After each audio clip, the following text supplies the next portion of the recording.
Chers internautateurs et internautatrices, amateurs de conduite automobile et autres vélomoteurs, bienvenue dans cette émission toute spéciale et particulière, car il va être question d'un jeu qui s'appelle Sauve ton permis. Et moi, ça me fait marrer puisque j'ai pas mon permis de conduire, alors j'ai rien à sauver, mais peut-être qu'on va voir si, sans avoir mon permis, je m'y connais un petit peu grâce à ce jeu que j'ai là entre les mains.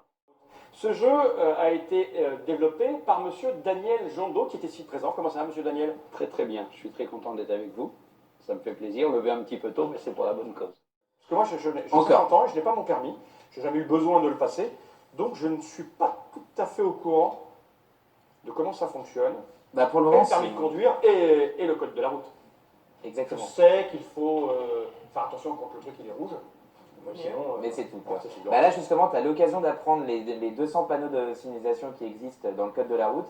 Et donc, dans ton environnement, quand tu conduis un vélo notamment, tu vas pouvoir être au courant des panneaux de tu tout ce que je fais comme transgression de c'est la ça, loi. exactement.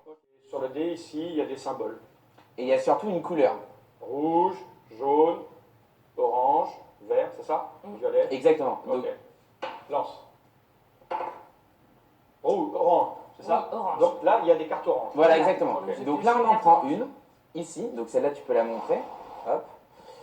Alors, on va... Que signifie ce panneau? Il y a un petit panneau qui est là. C'est elle qui est supposée de prendre ça. Hein? Tout à fait. Voilà.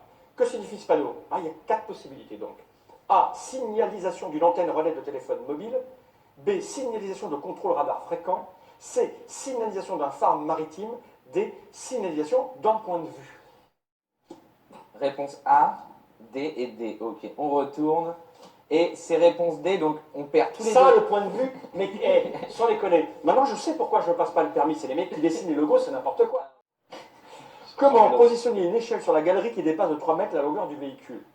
Que devez-vous faire? Je mets mon clignotant et je dépasse le bus. Je mets mon clignotant, attends que le cycliste passe. Il faut laisser passer les cyclistes, toujours, quoi qu'il arrive. Je mets mon clignotant, attends que le cycliste passe pour dépasser le bus. Je vois pas le cycliste. Ah si, il est là. Ouais. Je stationne derrière le bus en attendant qu'il redémarre. Eh ben voilà, je gagne. Incroyable, tout ça grâce à mes connaissances absolument dingues sur le permis C'est de ça. conduire. Donc, à savoir quand même, je tiens à préciser qu'ici, on a quand même répondu à plus de 20 panneaux. Donc, en fonction des situations également. C'est-à-dire que là, on a vu à peu près 15% des panneaux. D'accord, il y en a plein, ouais. Exactement. Donc, l'avantage, c'est qu'on connaît déjà maintenant beaucoup plus de panneaux quand on a commencé à jouer. Ah, tout à fait. Et même, je pense même, on apprend les panneaux. C'est sûr que si ça a été fait pour apprendre des panneaux, on apprend des panneaux. Et nous, on les révise un petit peu. Ouais, ça, tu l'as pas dit. Il y en a quelques-unes ou quelques-uns avec qui je ne monterai pas en voiture. Deviens un as de la route sans tomber dans le panneau, sauf ton permis. Un jeu Topi Game qui a été pensé par monsieur Daniel Jondot qui est ici présent.